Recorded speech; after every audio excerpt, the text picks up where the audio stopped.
check.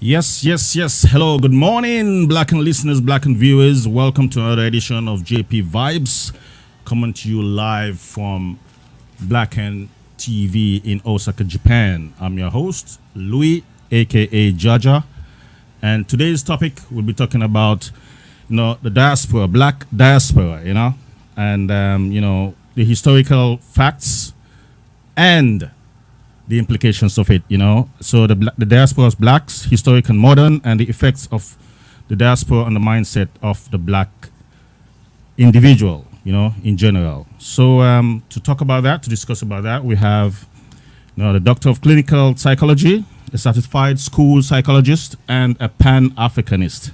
He's been traveling all over the globe, expanding the knowledge and wisdom and mental health of Africans and Africans of black heritage, men, women, and especially children. Guys, let me introduce you to our special guest today, Dr. UMAR Johnson, a.k.a. the Prince of Pan-Africanism. Good Garvey Day. Glad to be here. Shout out to all the brothers and sisters in Japan, China, surrounding countries, and the continent of Asia. Good to be back. Yes. Welcome to Blackan Radio. And guys who are watching from Facebook, YouTube, and Ustream, please try to tag the show, tag the video, even if it's finished, the recorded version, you can tag it to your friends who are interested in a topic like this. And also you can leave your comments below, and you can ask your questions. We have a line, a hotline actually. I'll be giving you, I think the information of the telephone number is on the explanation on Facebook. So towards the end of the show, we'll open the line and we can accept your questions, if there's some time actually. And also try to share the video also, and also like. So have some comments there so we can be able to engage, okay?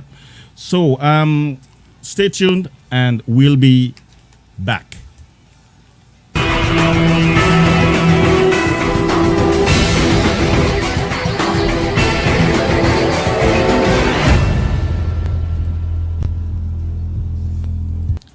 Yes, guys, welcome once again to JP Vibes. I'm Louis, and welcome. Thank you, my brother. Glad to be here. Good to see you. Good to see you. We're going to be having a good conversation today. Yes, sir. Yes. And, instead of an interview, I would like to have like a conversation with you, because it's a topic that's, very important to both of us as black people. And, before we start, let's have a little introduction of ourselves. You originally from, what part of the States you from? Philadelphia, Pennsylvania. Born and raised, still reside there.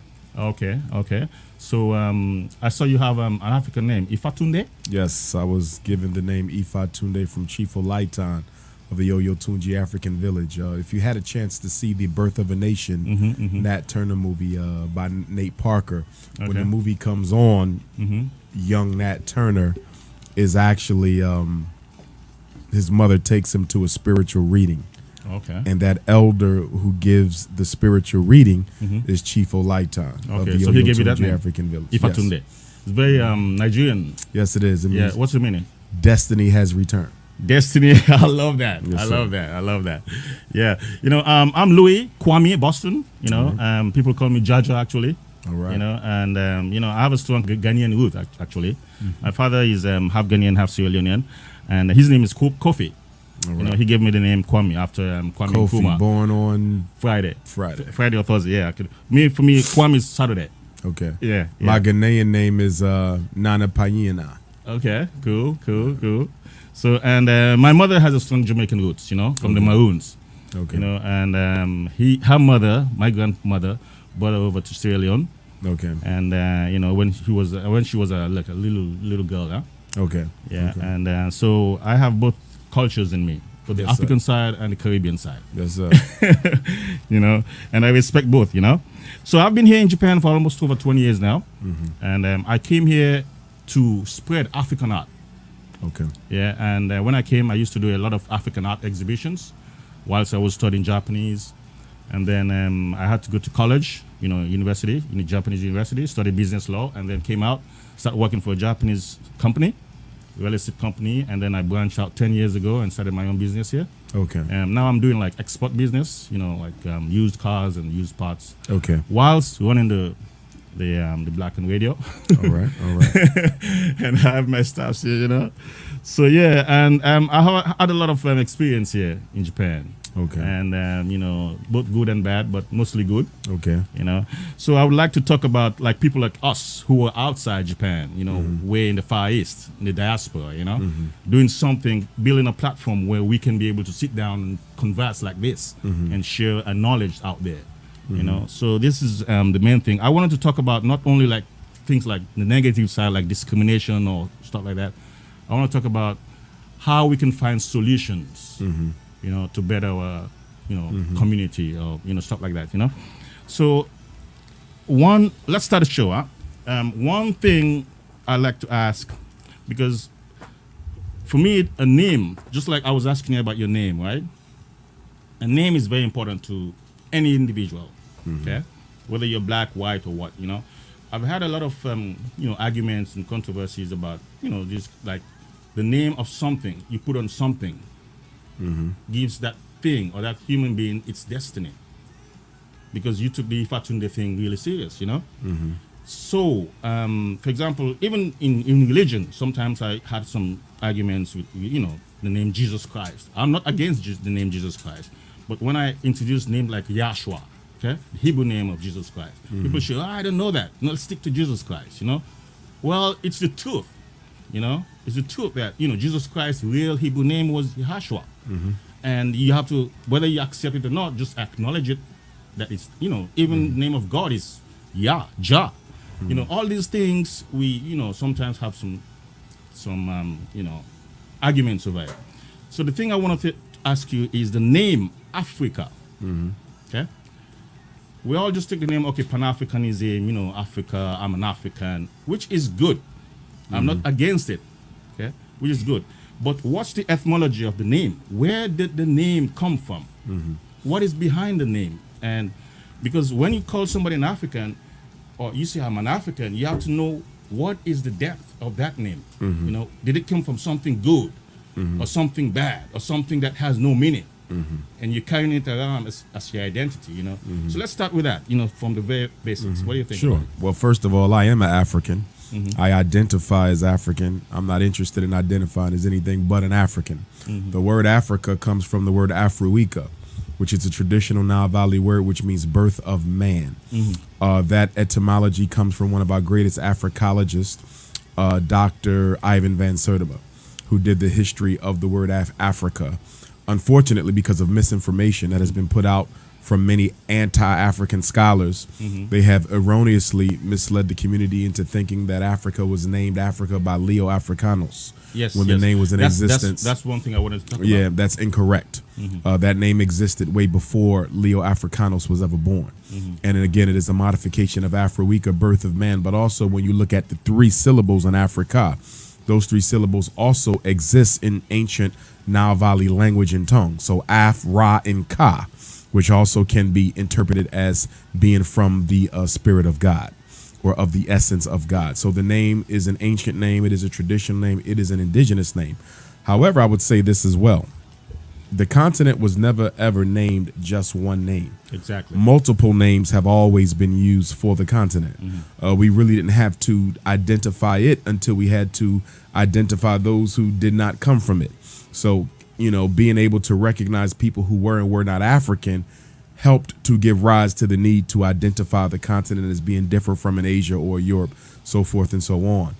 But for me, names, although critical and important, are still superficial. Because they can be changed. Anything that can be changed is superficial, in my opinion. I think within Black consciousness, too much time is spent arguing and debating over what we should call ourselves. As far as I'm concerned, you can call yourself whatever you choose to, because just as there's no one name for God, there can be no one name for God's people. You cannot reduce supreme consciousness to one name. So whether it's Yah or whether it's Olodumare or Jehovah, Amen Ra, Chukwu, whatever name we want to use, they are all used from our particular vantage point so that we can express a reality that none of us can totally understand. Okay. And so because of that, I believe in freedom of naming supreme consciousness, whatever you believe it should be called. And I believe in freedom of naming us as a people, whatever you believe we should be called. So for folks who want to refer to us as Hebrews or Moors or Africans or Tamarians or indigenous people, whatever they want to use is fine with me. My issue is not what we call ourselves. My issue is what are we going to do for ourselves. Okay. Everyone in this room could be members of one family. We could have the same mother, the same father. You may change your name. He may change his. He may become a Muslim. She may become a Moor. I might become a Hebrew. But we're all still family. And so for me, focusing on the essence of who we are as family is more important than deliberating over the names. Yeah. Okay. We might be on a different page on that. We're still on the same chapter, you know. My basic implication or my basic consciousness is, if you want to take one step to another, you know, you have to go to a direction. See, you have to come from your hotel to Blackan Radio. You need to have a direction. And that direction can say, okay, I'll go through Middle Suji. It's a name. Okay? Go through and then turn the left corner or the third corner. It's a description. And enter so-and-so spot. Okay? You need a name to give you a focus and a direction of where you're going. That's why I was telling you, we as Africans, we have to, of course, Africa is good, you know, as we were saying, because of the African name have a lot of description of how it all started out. You know, there was there's an explanation that in North Africa, Carthage at that time, when the Romans came and burned it down, and the Roman general named that area Africus or something like that. Okay, and that's how that thing spread out. The name existed before that. Yeah, it didn't start there. Yeah. It didn't start there, as you say, right? But there are a lot of mixed up explanation about it. What I'm thinking about is to let not only men, women, and child know that, okay, they're African, know the essence. What's the meaning behind it? For example, you're talking about the children of God. Correct, right? That's the real, you said that's the real, it came from the sons of God. The birth of man. The birth of man. And from the soul of God or spirit of God. Yeah, the spirit of God. They have to know that that name carries spirit in them. Yes. And that spirit gives them a direction where they're going. That's why, because many of them don't know that, they lost love, they lost respect, and they lost the connection towards ourselves. Okay. So if we can be able, so I understand the point that the family is great, but before that, the kid has to know who he or she is in terms of his identity as an African, the meaning behind it. That's how he grows up. Okay. For example, my father called me Kwame.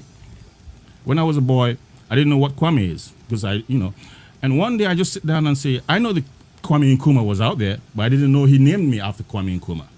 Okay. I thought it was just, Saturday. What is Saturday? You know? So I asked my father, I said, why did you name me Kwame? And he said, I named you Kwame, it's Saturday, but I named you Kwame because I respect Kwame Nkrumah. He's a Pan-Africanist, and he wanted the unification of Africa. You know? So I went out and started studying Kwame Nkrumah. That was what led me into the whole Black history thing. It opened my vision and gave me a focus that I'm going to go out there and be like Kwame Nkrumah in the way I can. So the name is really important.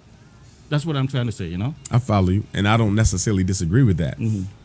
But I would just say that, again, I think that sometimes within Black consciousness, we can get so hung up on the semantics that we lose sight of what the agenda should be. If I look at a lot of our greatest thinkers in the last 50 years, Dr. Amos Wilson, Dr. John Henry Clark, Ivan Van Sertima, many of them did not have an African name, but yet they gave birth to a Pan-African intellectual, cultural, and historical renaissance that was greater than many historians and activists who did have African names. I'm simply saying that we have to consider the entire totality of the implications that come from having that name or not having it. So, for example, you know, I have been asked, why haven't you changed your name? And of course, I go by Ifa Tunde, but one of my arguments for that, I say I didn't change my name the same reason why Marcus Garvey didn't change his, or Amos Wilson, or John Henry Clark, and that is for us. The name is actually the icing on the cake, but it can never replace the cake. So let's bake this cake Once the cake is baked, then we're going to put the icing on it. But let's not mistake the icing for the cake, which to me, I think it all comes down to what the individual wants to do in terms of naming themselves. Some people, changing that name is critical. They need to do that first, and I respect it. I don't think anything is right or wrong. And then you have other folks like me who are not really caught up in superficials. You know, we are trying to change substance, not titles. And so for us, changing how we operate and move as a people when may you be say far more substance essential. and superficial. To me, that's where we differ. The name is not superficial. It's the core foundation of what or who you are. You might take it as a title, but to some people, it's where you're born. Right.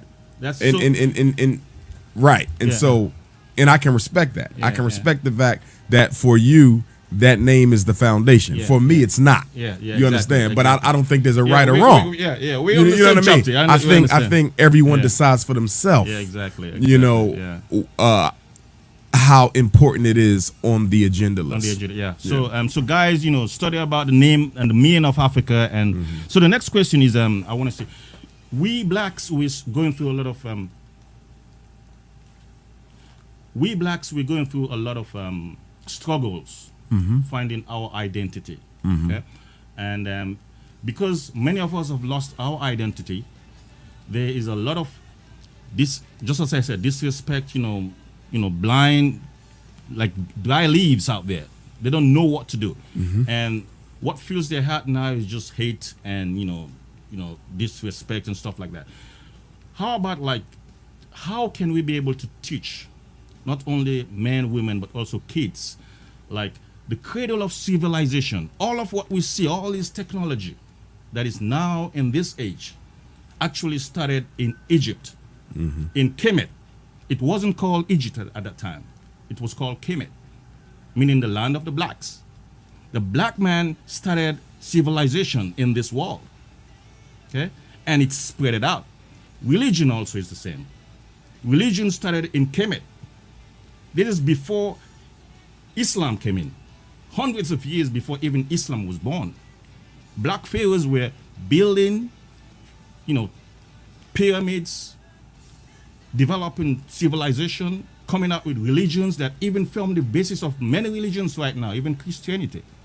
So how can we go about teaching that we were really not only important, phenomenal, human beings at that time, and we still carry that genes in us, that we can be able to do it even right to this day. How can we be able to go about that? Well, I think two aspects on that. One piece is it's very easy to teach African history to African children when you have institutions to do it in. Exactly. The problem is we don't have institutions in which we can teach. So in America, the UK, Canada, France, we're trying to force white people to properly educate black children as opposed to doing it ourselves. So once you create institutions for the teaching or indoctrination of African history and culture, it becomes easy.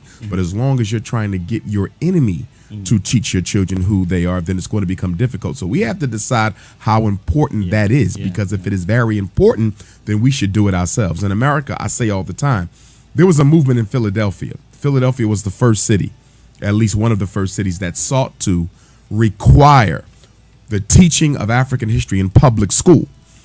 I did not support it. I wasn't against it because I don't oppose anything that doesn't hurt African people, but I was not an advocate of it. And I was questioned about this when I was still a member of the Garvey movement in Philadelphia, Universal Negro Improvement Association. And when I was asked, I said very simply, as a Pan-African nationalist, not any kind of Pan-Africanist, but a Pan-African nationalist, we believe in self-determination. So anything that is to be done for us, we don't look for others to do. White people should not be teaching black children who they are or where they come from. No one lets their enemy interpret their historiography to their children. There's churches in every other corner.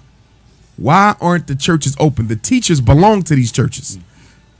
History can be taught in the church, the community center. Why we want white folks to teach our children their history? To me, it is symptomatic of the lack of accountability and responsibility that African people need to take over their own destiny. That's for us to do, not the enemy. The other piece is this. when I go to prisons, there's a lot of brothers and sisters in jail who have knowledge of self, but they had no opportunity to create a reality for themselves. So after we teach African children who they are, we need to also make sure that they have an opportunity to be who they are in the here and the now. Yeah. I think sometimes our approach to solving our problems can be lopsided, where we focus totally on the past, but nobody's planning for the future and no one's addressing the concerns in the present. After they learn who they are, we must still see to it that there's an opportunity to manifest that African goodness in the here and now. So we got to fight the past war, but also the present and the future. Because if all we want is the history, the white man will give us that. If we tell the world all we want the world to do is acknowledge we started it all, then the white man will say, fine, you started it all, but now we run it. And the Chinese man will say, fine, you started it all, but now we control it. Being the initiator is not the same thing as being the controller today. Exactly. I got you. That's very important. You know, that's very, very important. The thing is, we as black people, I have a lot of friends, a lot of good friends, and there's one thing that is lacking. I don't know whether it's something in the psyche of the black man. Is they don't have the motivation and the inspiration to go after their history, dig out the good things, harness it, and build something in the future. Maybe if you have like 10, I don't want to generalize though. If you have 10 blacks here, maybe half of them are like that. The other half would be trying to like find the basic necessary things to build on something. So because my concern is, why has other races, including the white, the Chinese, are coming in with their knowledge, stick it into our heads, and we accept it like that? It's a mindset. It's a mindset, and we don't even ask questions. That's another thing. That's another mindset. We don't ask questions. For example, somebody's coming and just tag us like that. They just style us. They just tag you and call your name, and then, oh, well, maybe that's nice. And then they fool you with mass communication, or that's cool. Okay, and then they go for it. Okay? The thing is, we have to learn how to get that fire in us. Of course, anybody who wants to conquer somebody, any nation who wants to, any race who wants to conquer another race, gonna instill their own, ideology that is, advantage to them. It's a natural thing, It's us who have to say, no, we are not that kind of person. No, you cannot style us or call us or time us that way. This is who we are. But we need that motivation, that fire in us that say, damn, I'm going to use this knowledge, not given to me by a white man, even though the white man will be trying to cover it and whitewash it and do. This is the core knowledge. I'm going to grip that one and use it and build something in the future. No distraction. You understand what I'm saying? You feel me? Yeah? So why, as you say, why the white man or other races have come in and diluted our history and screwed up and messed up a lot of our heritage is because we just sit back with no fire in us to do something about our own heritage. We just let it go. Power is the ability to define reality and have the victims accepted as their own. One of the privileges of power is being able to determine how the powerless will think and behave. He who controls the resources and the jobs also controls the thinking and the behavior of those who need them. It's going to be very difficult for us to get our people to even want to be interested in African history, culture, and identity when there is no opportunities that manifest itself from that. I always say, it's easy for Chinese children to be loyal to Chinese culture. It's easy for European Jewish children to be loyal to European Jewish culture. It's easy for Anglo-Saxon children to be loyal to British cultural and nationality. Why? Because their people can give them jobs. Their people can provide opportunities for them. But when you look at African children, what can African people do for their own youth? And until our children see that we have an ability to put them in positions of power, they will, even if they knew their history, they would not identify with it if they don't see how it is practically useful to the here and now. Well, in order to show them that it's practically useful, you gotta already have something to show them. There's nothing there right now. Exactly. So what you gotta do, you have to instill it on the kids.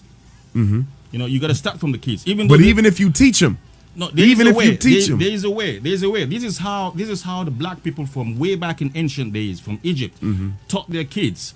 The first is like Nubia. They call themselves Nubia. Where they call themselves? Because their skin was gold. Right. They don't say black.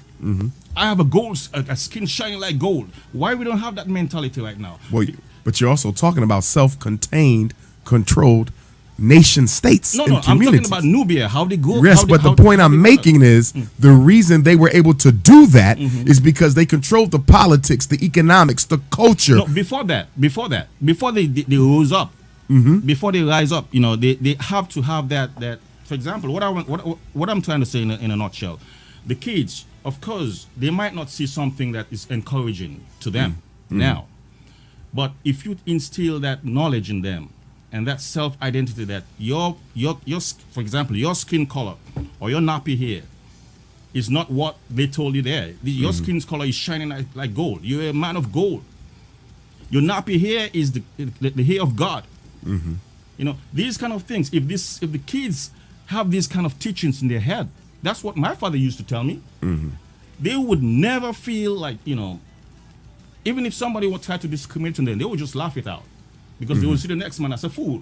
Okay? Because they have that confidence in them, no matter what, I'm going forward because of who I am. And I agree with that. Yeah. But what I'm saying is, even after that child has been given knowledge of self, they grow up, they go to college, or they get a job, they will sacrifice that knowledge and act as if they never even learned it. Why is that? If that is what they have to do in order to survive and succeed. The mistake that we're making is we want African children to identify and claim their rich heritage as they should. But after they do that, are we guaranteeing them an opportunity to survive and succeed? What do we own that allows them to comfortably espouse their African pride without necessarily jeopardizing their ability to take care of their families? All across the world, you see African people doing what? Participating in cultural amnesia. Voluntary historical amnesia. The knowledge is not there. They lost their knowledge. No. They have the knowledge. They have the knowledge. But I'm talking about the ones who do.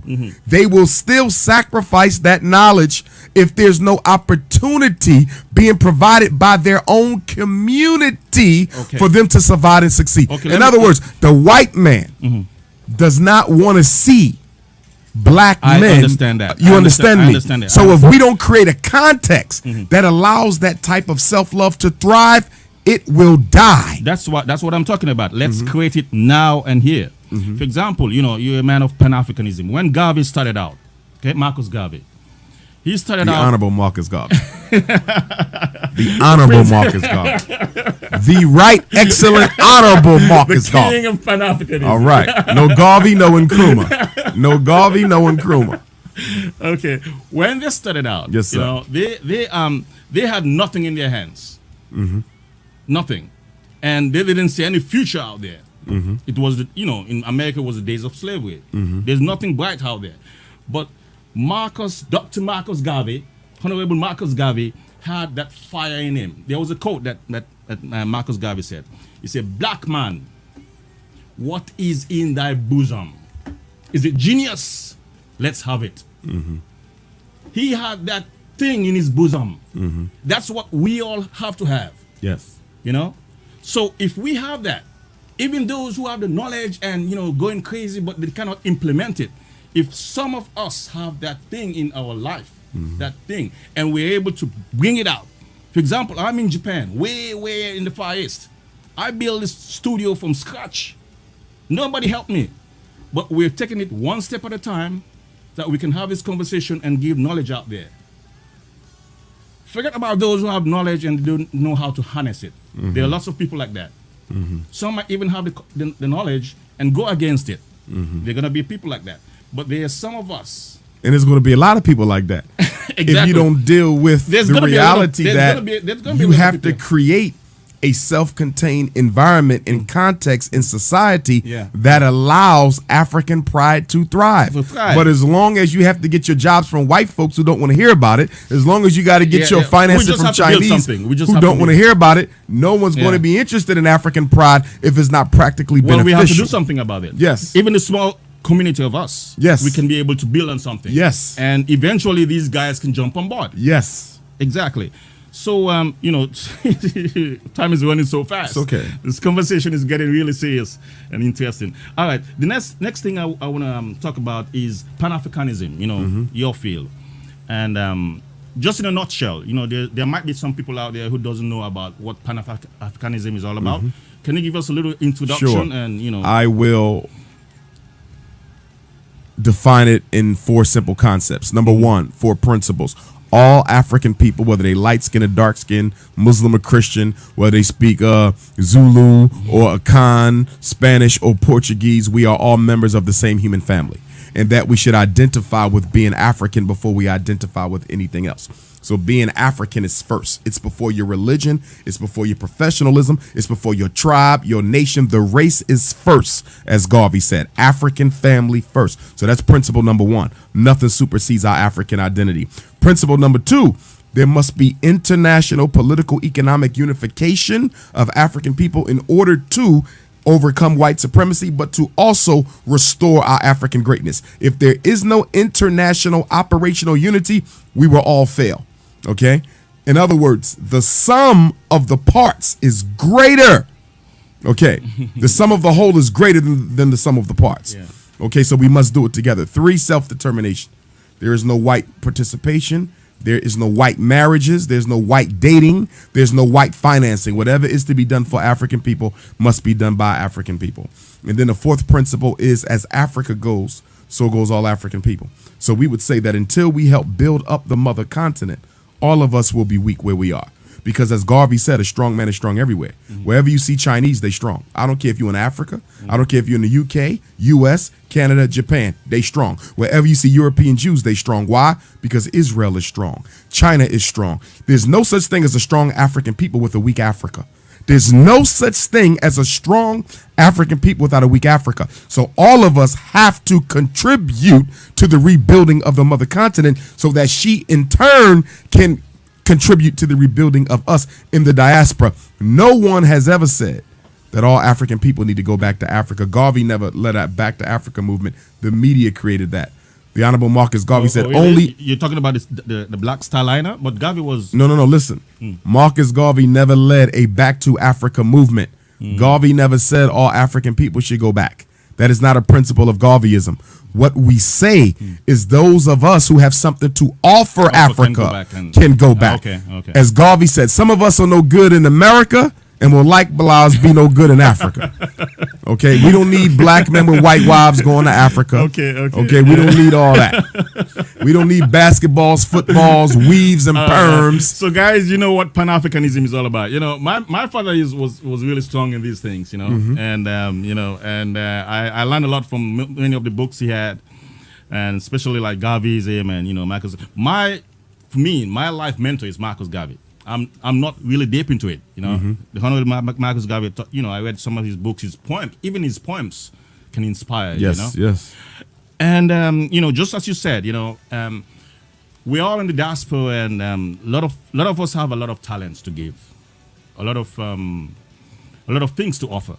Okay, and for sure we would like to be in Africa and do what we're doing right now here. For example, I'm building an internet radio station. Okay. And I would love to have this in Africa. Yes. And call it like Blackan. Yes. Africa branch. That would be one of my huge pride, know. But there is a problem. And the problem is, if when was the last time you went to Africa? This past summer. Okay.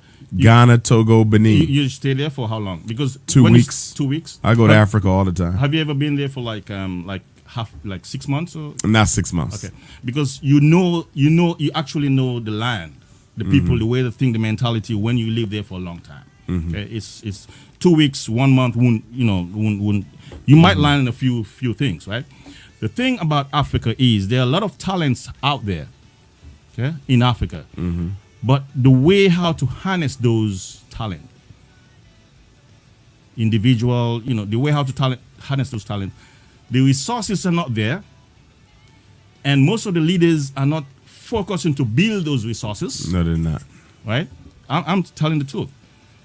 If the leaders in Africa, not even all of them, half of Africa, are able to bring these resources together, like institutions and professionals to come in and teach so and so and do all these things, even like put out adverts in social media that, if you want to, for example, if you have an internet radio station, you come to my country, I'll be able to help you and so build up. So these little encouraging stuff, how to harness we who are in the diaspora that have some talent that wants to contribute to Africa. If they're able to do that, we would be able to build something really, really significant in Africa. Certainly. Yeah.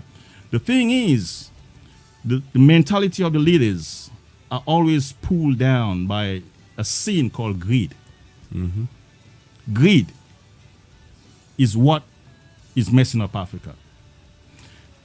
The Japanese can be greedy, the Chinese can be greedy, even the white man can be greedy, but there is something amongst them that they put some of those greed aside and build something together.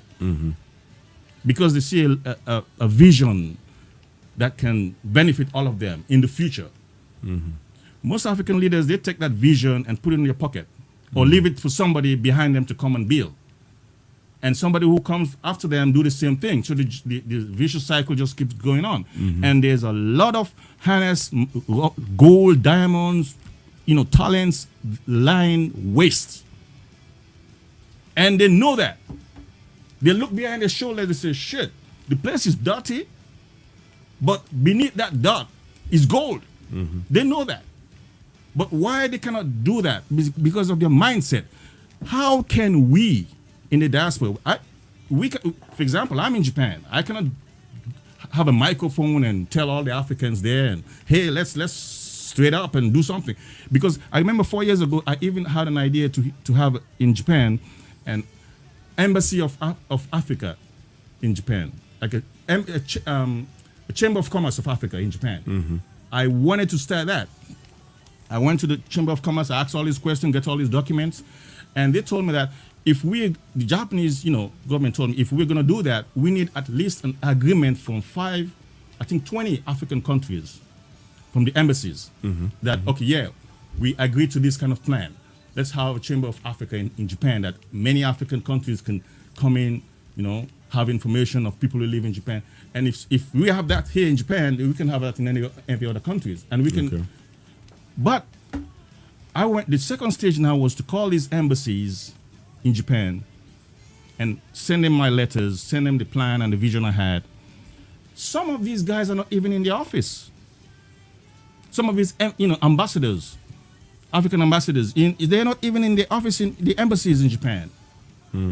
Even the staff, they don't have staff. Volunteers are in there, Japanese volunteers. They are not working. I think what you're speaking to partly is the crisis in leadership that we have as a people. We put the wrong people in office. Exactly. Many of our African heads of state are Western trained, or at least Western sympathizers. Okay, most of them only go into office to prepare for life after office economically. Okay, and of course the West sets it up so that they will do nothing but steal and rob. This is all part of why they get put in office. And then of course something has to be said about the way in which the World Bank and the International Monetary Fund keeps a stranglehold around African countries by way of the leadership with the structural adjustment programs, the population control programs, the open market economy programs, so forth and so on. So there's a whole system here. And unless you are a very industrious, a bold, trailblazing African leader, you're going to do nothing but continue to pile up the debt on your people. Exactly. And that's exactly what's going on down there. So I was thinking, I remember the same thing Kwame Nkrumah spoke about, the same thing Marcus Garvey was fighting for, even Jomo Kenyatta and all these guys. Have an organization in Africa that can be able to bring these people together. Right. You know, Yeah. It doesn't have to be the president, just people in that country that can share the same vision for Africa. Get that organization together and start building, have an agenda, have a vision, and start building and creating something. How can we connect to all of these not only Africans, but black people in general in the diaspora that can be able to connect to Africa and build something in Africa and get a real structure and strict format. That there would be no corruption, no messing around, but just work towards a common goal. If these Africans are really serious, they would do that. I agree. They would do that. But you know what? They're waiting for somebody to come in and do it for them. And the guy who can see an opportunity and come in and do it is a white man. Yeah. That is where we always leave the door open. And they come in and build something.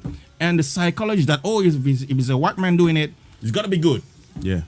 That's the psychology. Yes, it is.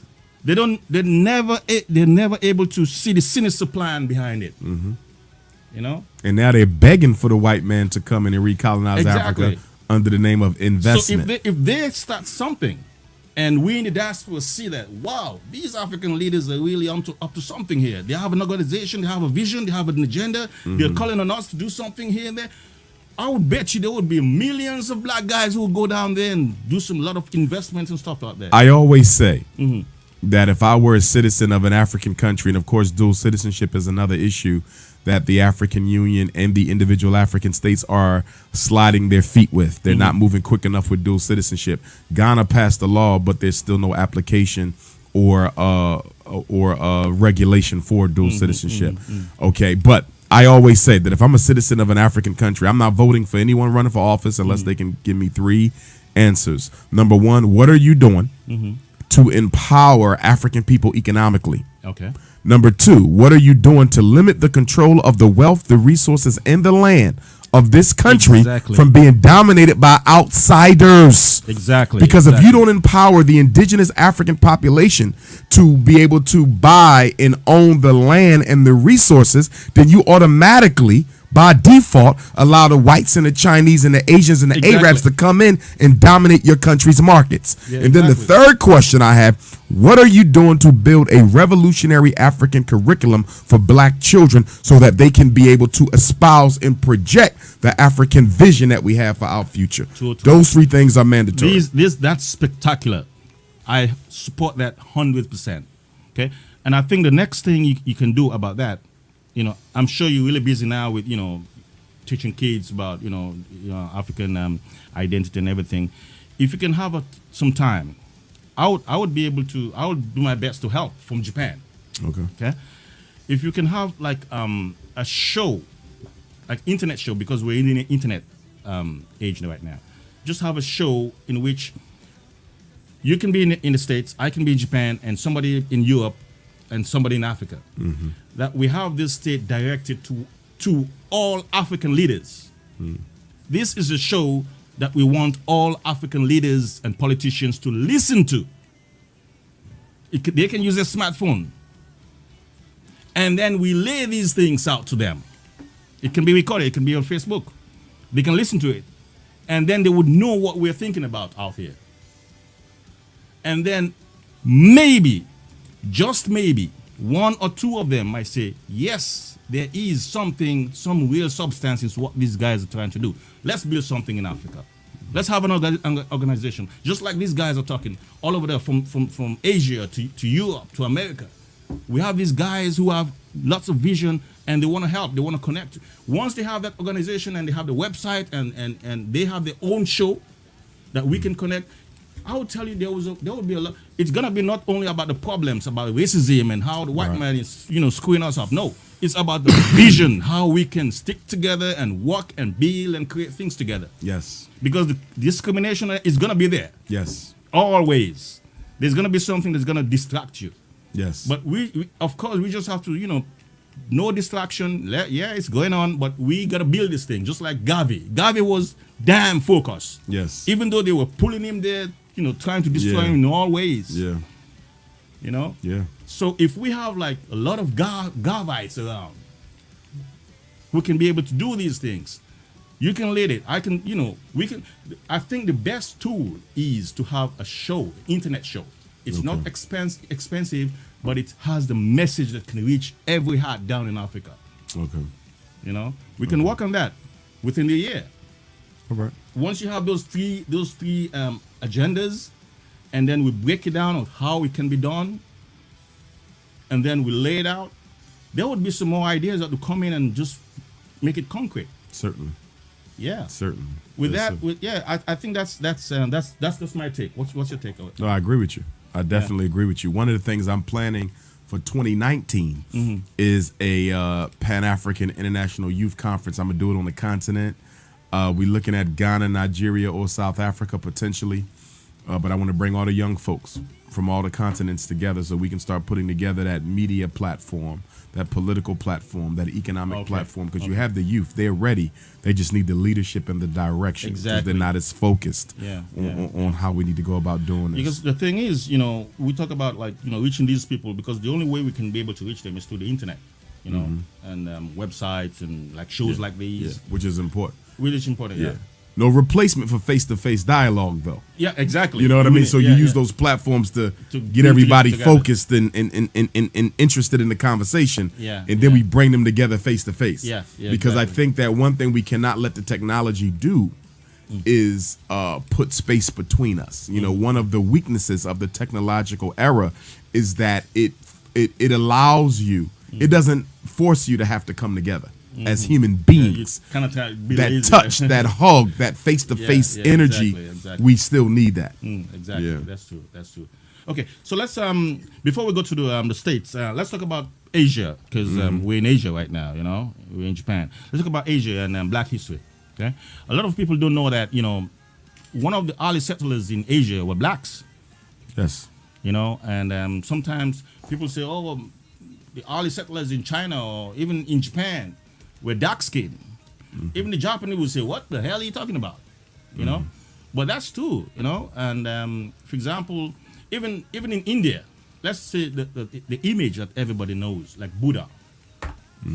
Buddha is a religion, Buddhism religion. Very popular in Asia. Okay?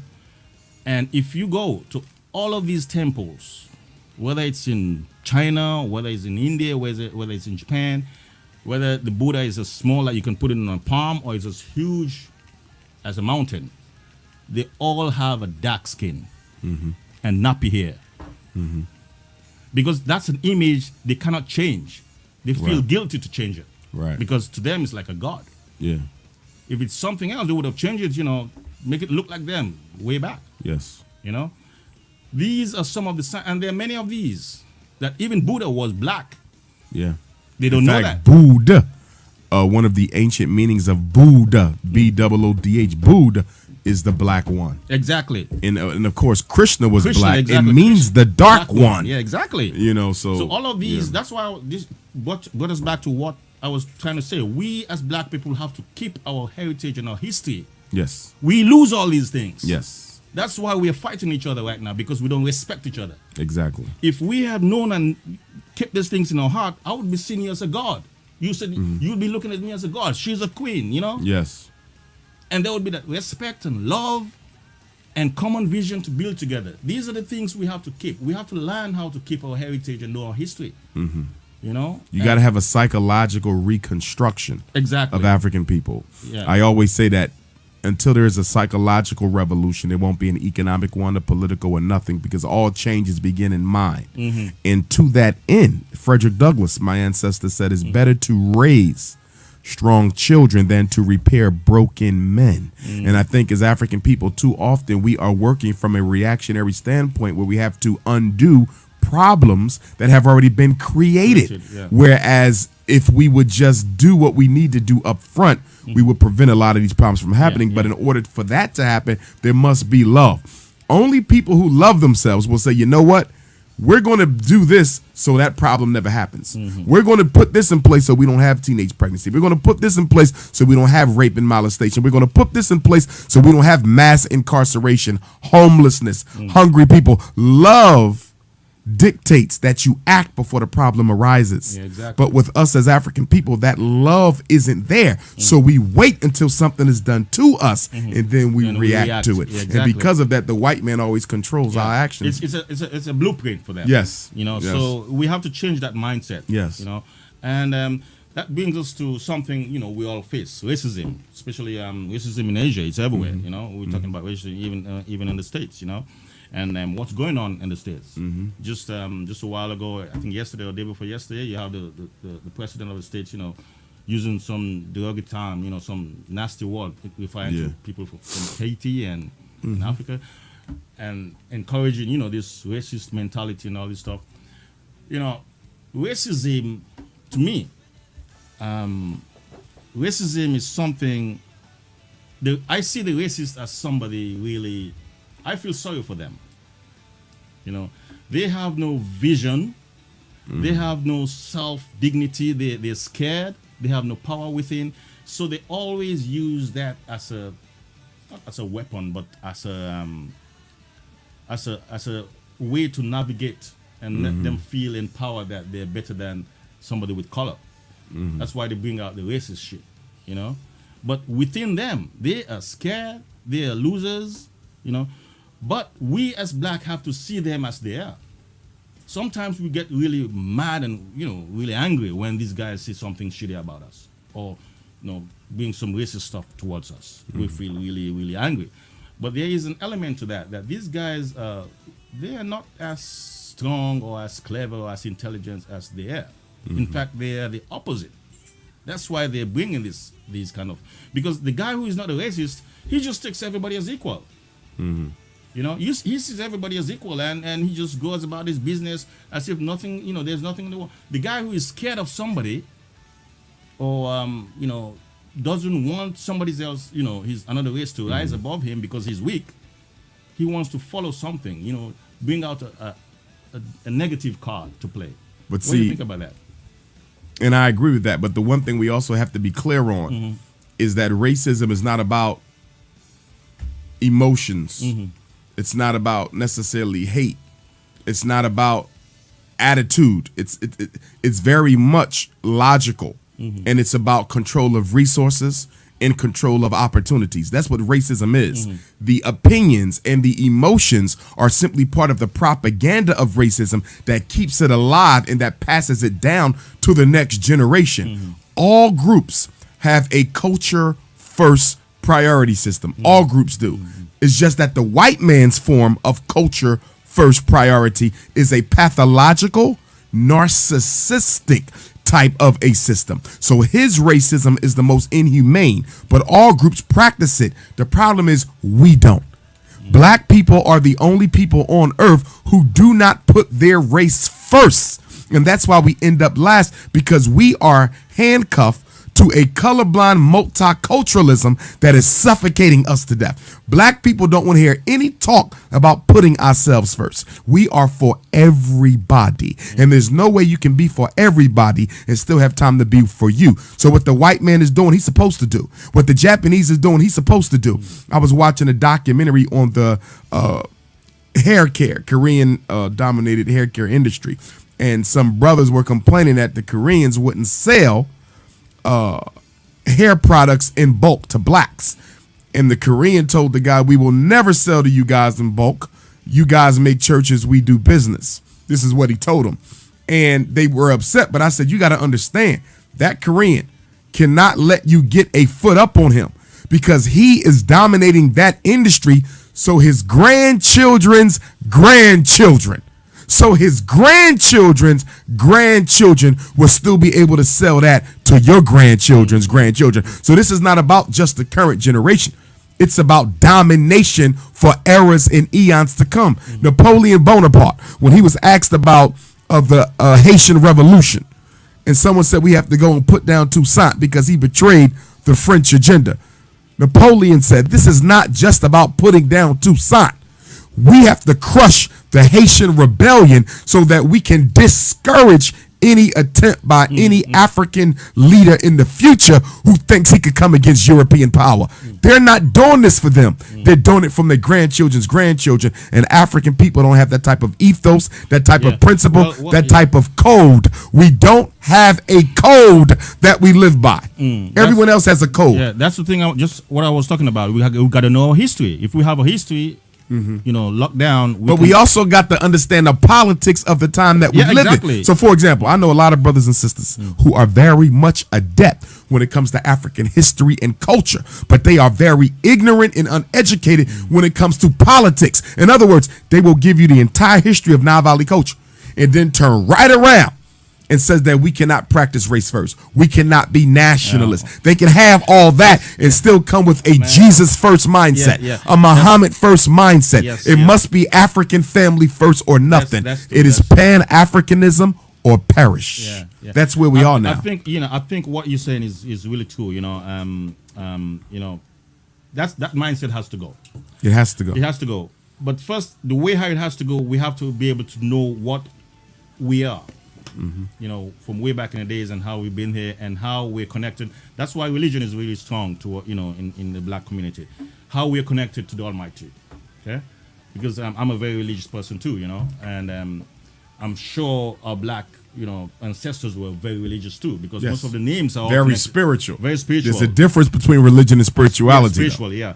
They were very spiritual too. That's why most of the names they name themselves are connected to the spiritual gods. So that being said, religion is okay for them, kind of like, bring everybody into focus and, at least get you going in a way. But you also have to have that, identity in you.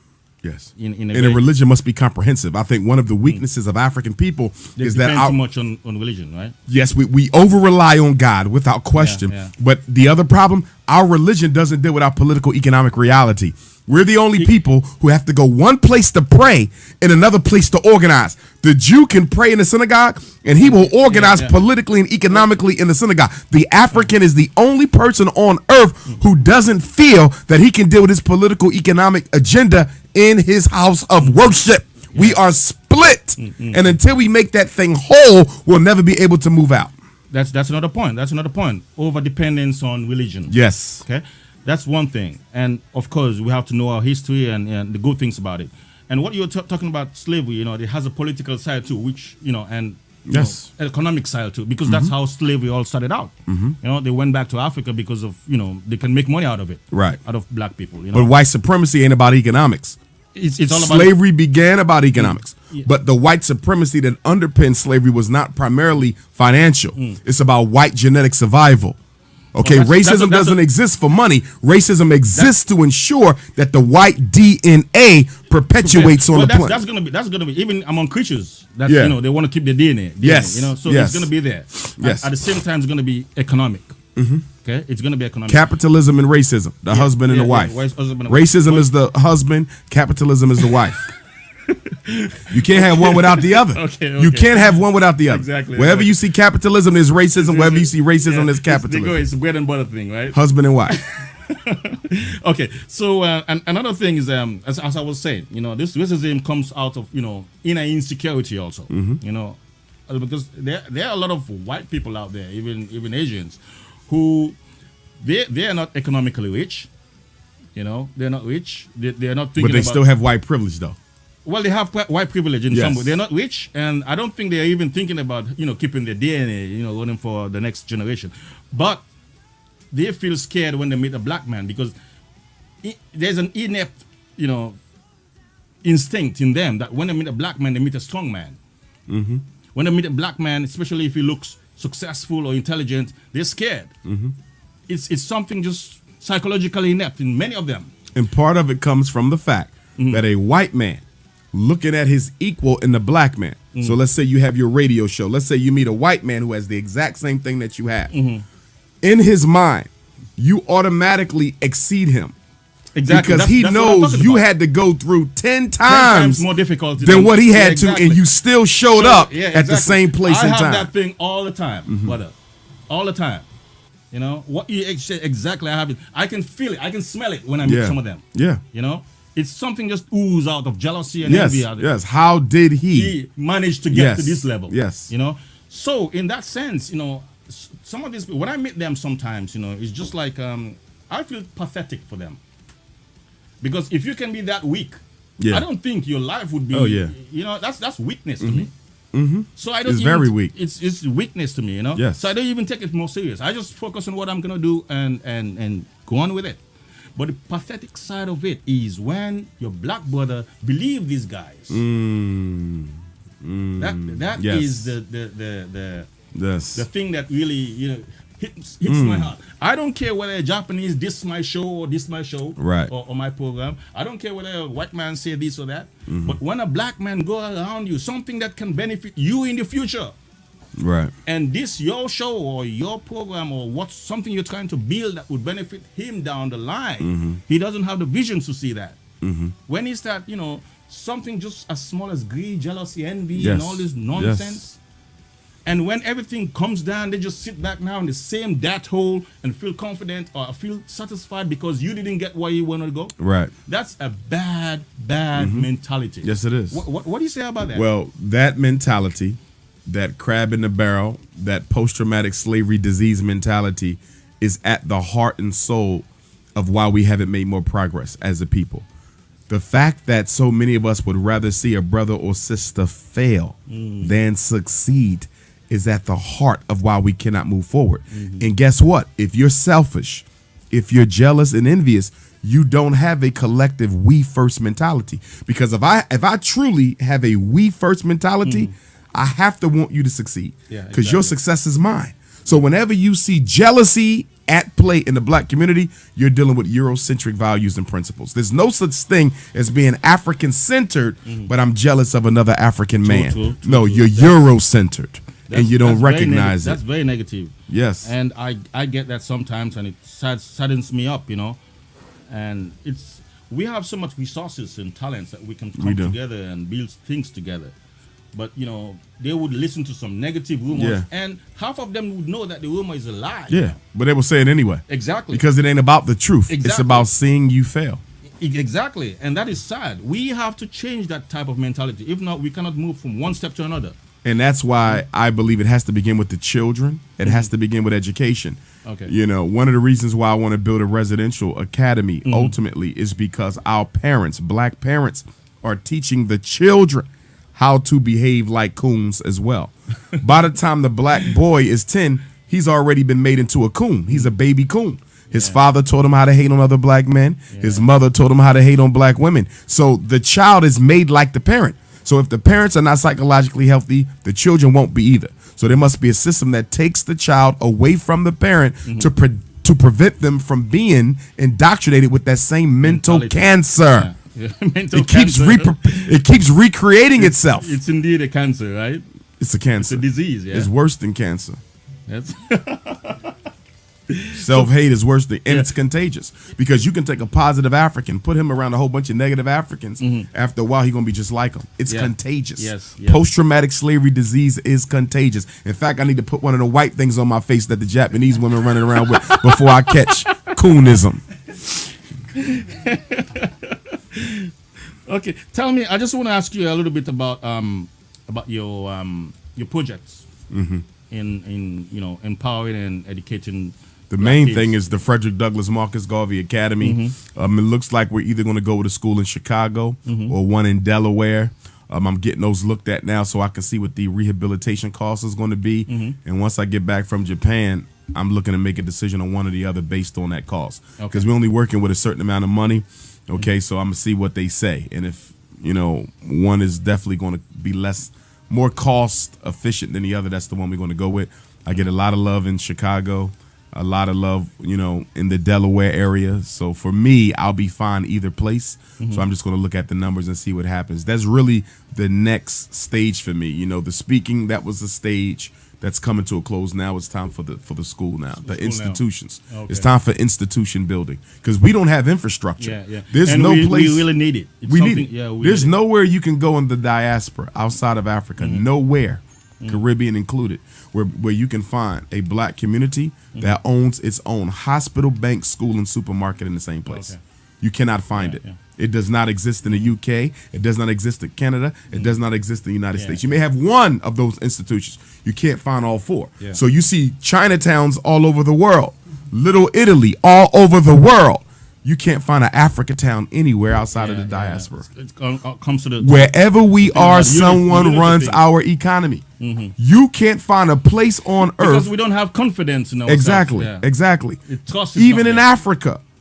Someone is running the economy. So that's what we were talking about, the mindset. We got to change the whole mindset, you know. And part of changing that mindset is dealing with the fact that religious indoctrination, not just church, black religion completely speaking, has made us comfortable not wanting to have control and power. Church has blinded black people into believing. Made them too lazy, I would say. Well, not only that, we're taught that power is the prerogative of the devil. People who deal in power, control, authority, that's evil. You're supposed to be humble and meek and broke and poor, and those are the people who God blesses. That is the negative indoctrination. Yes. The church has very much given us an anti-economic empowerment paradigm. Well, you know, it's the what should I say? Something that we have to wash our subconscious knowledge about that. You know? Yes, it's something and that it's we have very to deep down. deep-seated, It's you gotta, from the psyche to the subconscious. We got, and it's intergenerational condition. Exactly. I think this, most of the people who believe or who depend too much on the church should go to church and pray that they get removed from this, negative indoctrination about themselves and stuff. But it wouldn't happen that way. What I was thinking about the schools and the institution you're talking about. To have a physical institution costs money. Yes. And a lot of paperwork and, a whole lot of red tapes also. So I was thinking, whilst you're working on that, there would be a lot of people out there hungry for knowledge and wisdom, Why not start an internet, from the internet, an internet institution? We may grow to that. We may grow to a cyber platform where, let's say your son is in Ghana, hypothetically. You want him to be an FDMG student. Well, he could get on his computer, tap in, and he's in the class. They can see him on the screen. Yeah, exactly. That's what I'm talking about. Yes. We're going to evolve. I don't want to start that. I'm going to tell you why. Okay. Education is all about interaction. Education is a social activity. There's a process loss when you put everything on a computer as opposed to being in your face. When a student has a question, he needs to ask the professor right here, right now. There is so much to be gained from the physical interaction. One of the biggest goals of education is socialization. You have to teach black kids how to work together, how to get along with each other, conflict resolution without violence. That can't be taught behind a computer. So I am not a fan of internet-based learning for children. I am not a fan of it. We will expand to a cyber model, but still, even with the cyber model, those children will be required to come to the school physically and participate a couple weeks out of the year. I am very much old school. I am very much Booker T. Washington. The reason why internet-based learning is so popular with children is because it is so cost-efficient for the schools. See, if I go to an internet-based learning, you know how much money I save on teachers, facilities, insurance. Exactly, that's what I'm talking about. But it's good for business. It ain't good for the learners, though. Okay, well, no, business is good. When I say business, I don't want to say business though. If you're trying to start up something, and you're looking for funds and sponsors, or and there's a struggling path along that line, right? And the knowledge is there, sitting down there. And you're not giving it. Just listen what I want to say. Huh? The knowledge is there, and there will be somebody in Africa or somebody in Europe or in Jamaica or in the Caribbean who wants to harness or receive that knowledge here and then. Why not? Whilst you're building the school, why not? Of course, meeting and interacting is the best, but giving that knowledge out through a systematic, professional internet institution.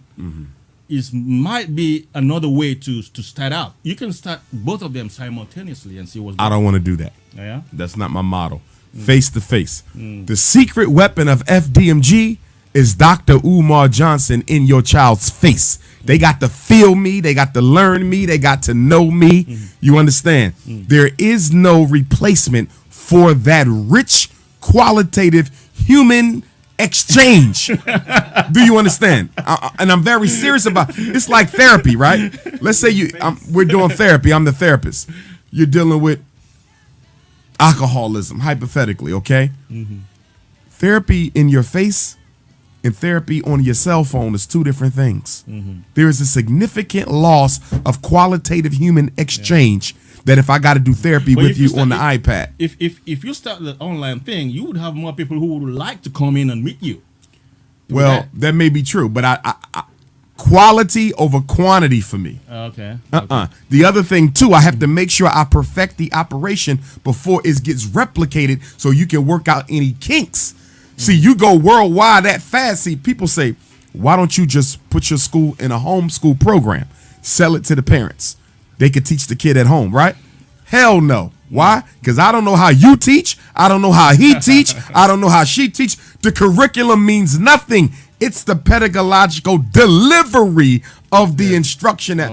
School is nothing but the quality of the people teaching in it. Curriculum is nothing except it is being delivered effectively. I know that. You can have physical school and but you can have some rotten teachers in there. Yes. So it doesn't. Well, you got to have both. Ain't gonna be no rotten teachers in my school. You won't have no job. It doesn't mean you have to go and meet the teacher there to have a quality. You can have some really bad teachers, even though you meet them. Yeah. Well, you can have some really good quality knowledge online. But what I'm telling you though, you can have knowledge. But at FDMG, we got to take that knowledge and we have to make sure that that knowledge is actually internalized and digested into the child's long-term memory. Okay. You see, through repetition, that I don't know if the parent going to give them at home. Through a repetition, they're not going to get on the computer. We always say this in the classroom. Okay. There's the lesson you intended to teach. That's the lesson you intended to teach, the curriculum. This is the lesson you intended to teach. There's the lesson you actually taught. And then there's the lesson that was learned by the child. Okay. I got to make sure that the lesson we intended to teach is actually the lesson that's learned by the child. The only way I'm going to do that is to have that child in my face. Garvey! Yes, brother. Okay, so we've gone through most of the questions. I want to open the lines, for anybody who's out there watching us, viewing us, and if you have any questions, please call this number that you see on your screen. It's not on your screen. It's on the text actually. Yeah, it's 050. The number is 050-3136-0250. So if you want to have ask a question to Dr. Umar, you can call in and we can answer your questions. Okay, whilst we're doing. Yes. So whilst we're waiting, let's talk about your events tonight. Yes. So where are you going to be tonight? Where am I going to be tonight, brother? I don't have the information by heart. We're going to be at an Indian restaurant about, let's say, 30 minutes from here. What's the name of the restaurant? It's Matilda Indian restaurant. The Matilda Indian restaurant tonight. What time? In Osaka. It's from 5 to 8. From 5 to 8. Doors open up at? 5.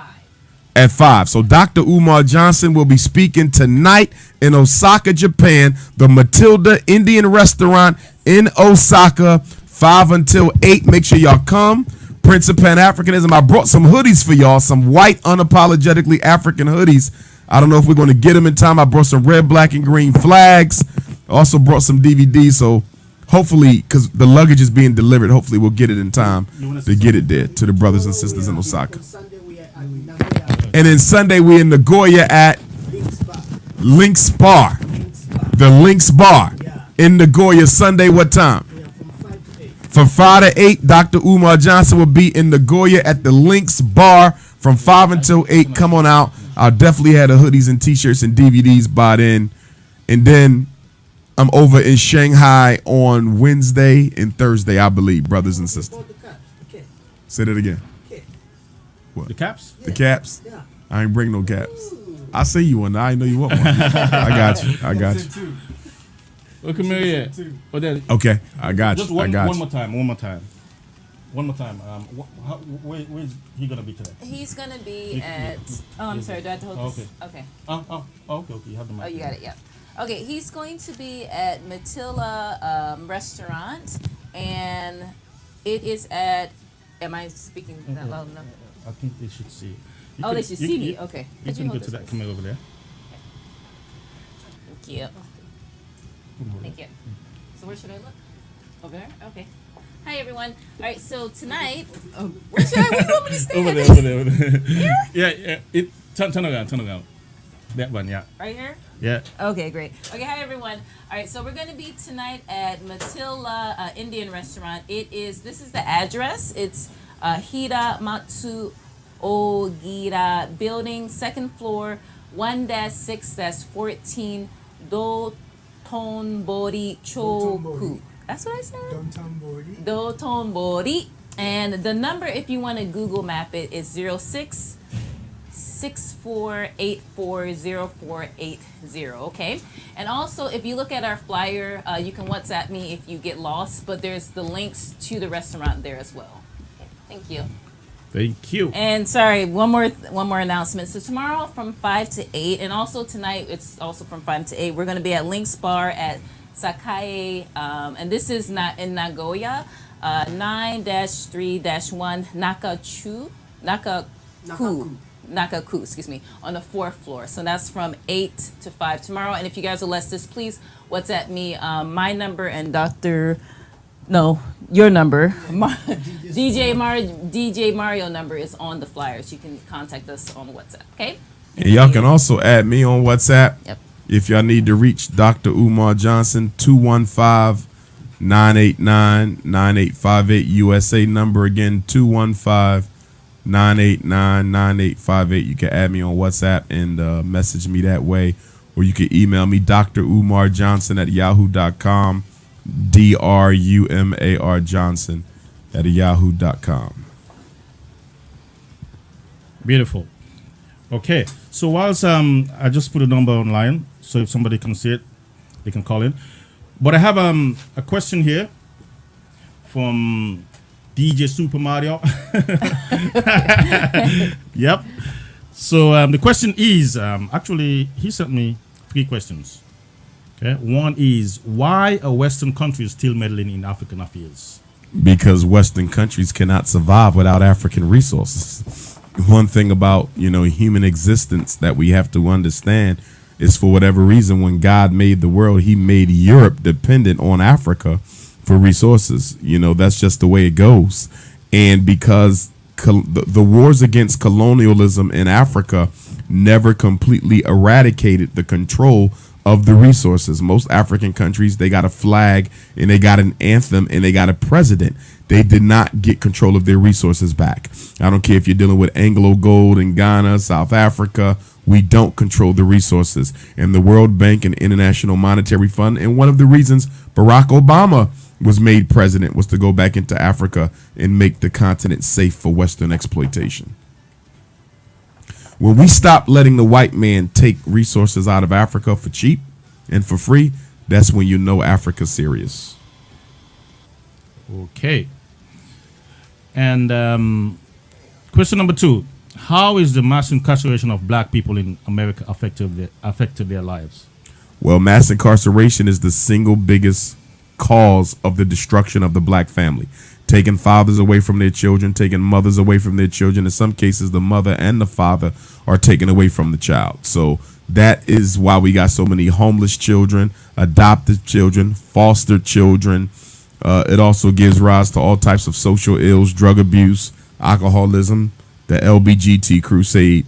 So many other issues going on in the black community are the direct result of the mass incarceration war. People say that slavery destroyed the black family. Nothing could be more false. We were still married through slavery, Reconstruction, Jim Crow. We were married. You don't start seeing the decline of two-parent homes in the black community in America until the 1970s. Why? That's when America started deindustrializing the inner cities. They started taking away the jobs that paid the bills, and they brought in the crack in the 1980s. The CIA brought the cocaine in, and black men started selling it, and that led to the largest mass incarceration campaign in human history. So it is the government that's responsible for the decline in black marriage, not black men themselves. Right on. So, and then one last question is, a Western country is responsible for creating disease such as AIDS and Ebola just to eliminate African people? Oh, without question. And it's been well documented. There's a book called Emerging Viruses that needs to be written. It's a white doctor, forget his name. He's one of the top scientists in the world. He proves very much emphatically so that all these diseases were created, and most of them to get rid of black people. There's a black homosexual, Dr. Boyd Graves from the U.S. Army, the Navy or the Air Force. He contracted AIDS. He began doing research on it. He wrote a book called State Origin. State Origin. Make sure you read State Origin. He's dead. He was killed by the CIA because he wanted to bring charges against the United States for manufacturing a disease to get rid of black people. He's dead now. They killed him before he actually put the charges out. Everyone knows that AIDS was created to destroy black people. Okay. I got a question. Just last night, here in Japan, many people really do not know. They look at black people and they also think, oh, well, black people, started AIDS. AIDS started in Africa with monkeys. So just last night, I had to educate a person. And I told him, I said, hey, AIDS did not start in Africa. No, it did not. If anything, it started in New York at Studio 54. So they started laughing at me. They was like, oh, you just saying that because you're a DJ. I was like, no, AIDS did not start in Africa. Stop that. And then the person told me, it was like, well, almost 90% of Japanese people believe that all Africans has AIDS. Wow. And I said, and I was like, wow, that's really unbelievable. Wow. So the stereotype of Africans being lazy, Africans being having AIDS, disease, and me and Louise, we talk all the time. I know I am African. Yes, sir. First. Yes, sir. First, black Superman. That's right. That's I am African. And a lot of people just they fail to accept that fact. So if you can please one more time explain, where did AIDS come from? AIDS was invented by the United States Army Biological Weapons Lab, Fort Detrick, Maryland, where they manufactured so many other diseases as well as AIDS. West Nile, bird flu. In fact, many cancers were created on the road to actually coming up with AIDS. So it's definitely man-made, born in America. It is born in the USA and transported to Africa. And this is why African countries have to be really careful about accepting all these Western medications and immunizations. All of this stuff is laced with different types of diseases. And according to Emerging Viruses, the doctor, he alleges that they even have airborne forms of AIDS, but they don't release them because they can't control who gets impacted by them. Biological weapons is a major industry, creating diseases to get rid of people so it doesn't look like you're actually politically assassinating entire groups of people. It's very major, very major. In Africa, the abortions, the hysterectomies, all of this stuff is part of this depopulation campaign. Remember now, the United States government considers overpopulation to be one of the biggest issues in the world. Whose population is overpopulating? They're not talking about white folks because they're the smallest group. They're talking about black people. Controlling the birth rate of black people has been it's almost like an addiction that white folk have had for the longest time. Going back to Margaret Sanger and the Negro Project in New York City to get black leaders to encourage black women to get abortions. Yeah. It's like their mission. Yeah, It's their yeah, mission. exactly. It's like a mission, and you know, like just like CB was saying about some Japanese. A Japanese friend of yours tell you that 90% of blacks or No, Africans, 90% of all Japanese. all Japanese Believe believe this. that.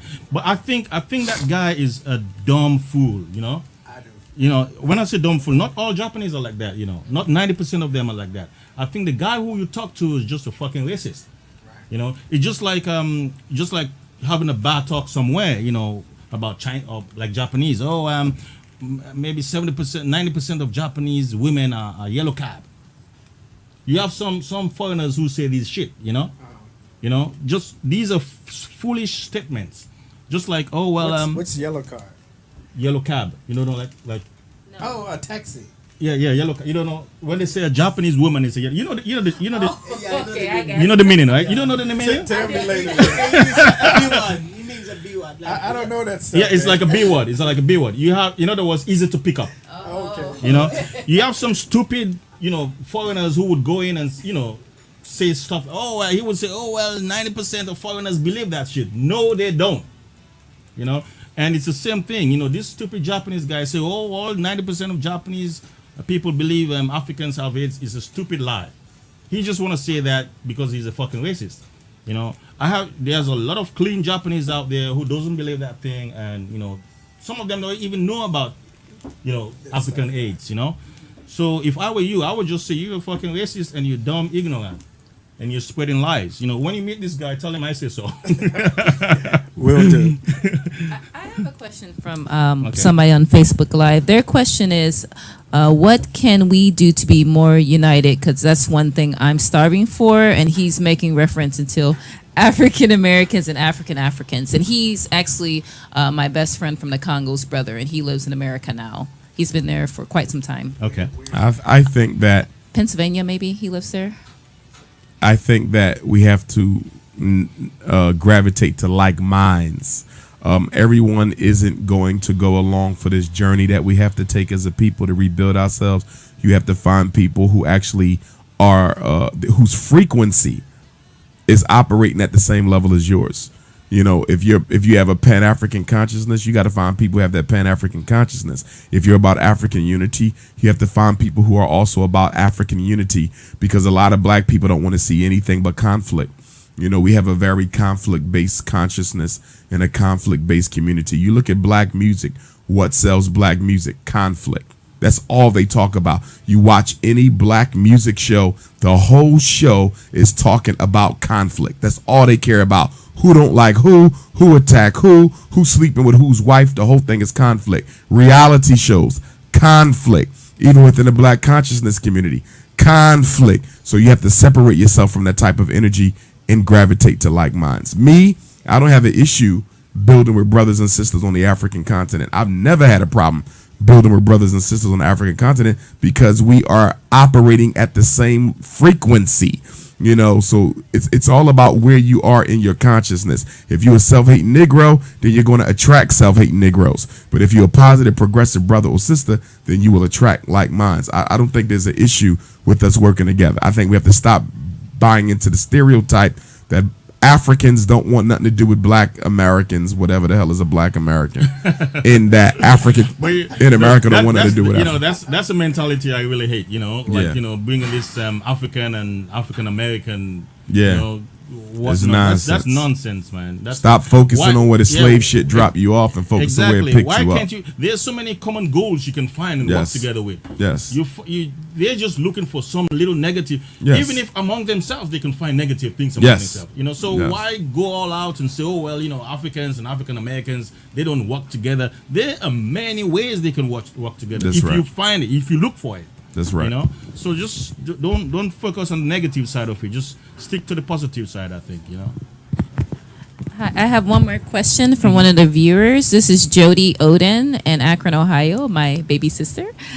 She said, what did you think about the H&M advertisement that happened recently with the little black boy? Mm-hmm. Did you see that? The monkey thing, right? I thought it was ridiculous. Okay. I thought it was unacceptable. It bothers me that the mother, it appears that the mother had no problem with the child wearing it. Is that correct? Yeah, I saw that. I saw that link on Facebook. I don't know whether it's really true or not. Only unless I see a video. Okay. If I see a video, then I can believe something. But the child Because should have never had that on. Yeah, but I'm if not I- surprised they did it. I may be surprised if the parent allowed it to be done, but I do know black people do anything for money. Well, apparently she's African descent, lives in they're from the Netherlands, Okay. and she mentioned about how he was trying on clothes all day, so he had like multiple different. So she didn't know exactly they was going to pick that photo. So she mentioned like, oh, he had many various types of shirts on, and basically people should just be quiet. He's only modeling, and he didn't hurt anyone. Yeah, we do anything for money. Yeah. That's another problem We we gotta get have. ourselves, You you can know- pay us to do anything. Yeah, that's the message you send out there. That's why Yeah. the other races can figure out a plan how to Yeah, it's you know, easy. just It's easy. dismantle us so easily. Just throw money in there. Or, just we gotta have something that can that bond us so tight we cannot really Right. separate from it. Right. That's because that's something other races have. No matter how you throw money at them or this that, there's a bond there so tight. Exactly. you There's a cannot pull them apart. sacredness of the Exactly, culture that cannot be exploited or misappropriated. Exactly. We blacks, we have weak links. We have Yeah. to strengthen those links. We and- sell anything. We don't have anything sacred. There's nothing black people won't sell to somebody who's not black.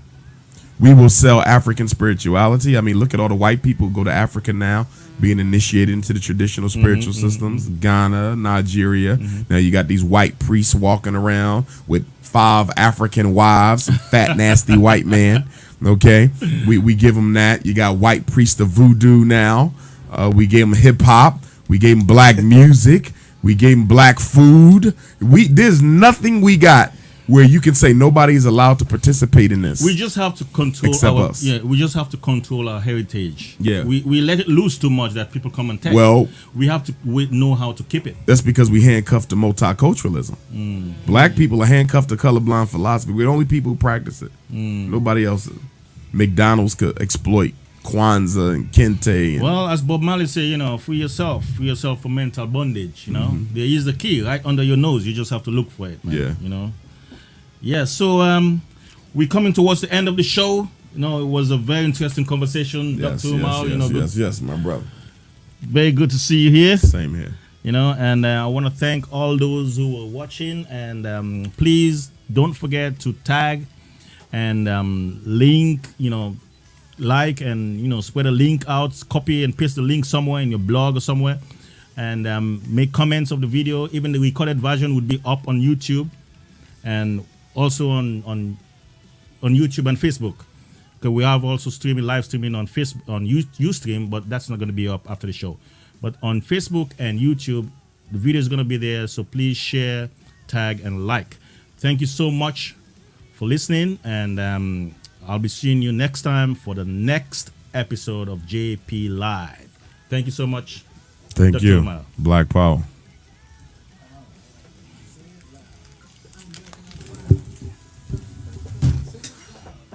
You know what, Mary?